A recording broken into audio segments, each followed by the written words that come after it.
आप देख रहे हैं MP1 news. Breaking news.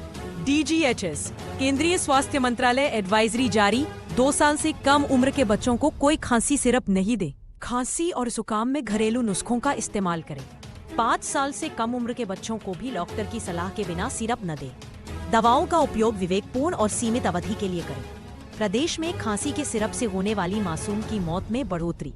Chhindwara में भी 6 से 9 बच्चों की जान गई। सिरप से किडनी फेल होने की घटना, मासूमों की जान के साथ खिलवाड़। जांच में जुटा स्वास्थ्य सेवा महानिदेशालय। प्रदेश में हो रही बच्चों की मौतें में लगातार बढ़ोतरी को देखते हुए स्वास्थ्य मंत्रालय ने 2 साल से कम उम्र के बच्चों को खांसी का सिरप बिल्कुल न देने की एडवाइजरी जारी की है।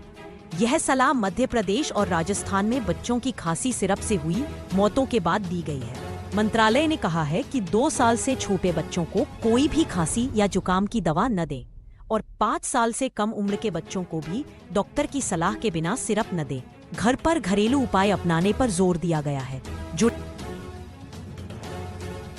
शाम तक पूरी रिपोर्ट आ जाएगी।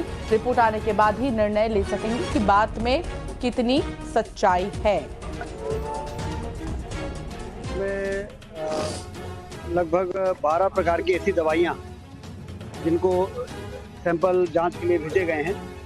अभी 3 दवाइयों के जो सैंपल भेजे गए उसकी जांच आई है, रिपोर्ट आई है। उसमें कोई भी इस प्रकार के तत्व नहीं मिले हैं जिसके कारण ये कहा जा सके कि मौत इन दवाइयों के कारण हुई है।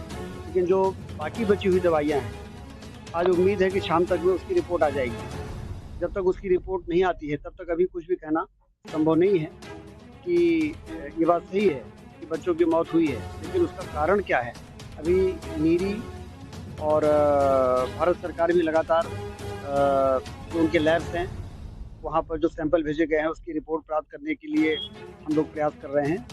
मुझे उम्मीद है कि शाम तक इसकी फाइनल रिपोर्ट आएगी, तभी ये समझ में आएगा कि वो कफ सिरप के कारण हुआ है कि अन्य किसी दवाई के कारण हुआ है।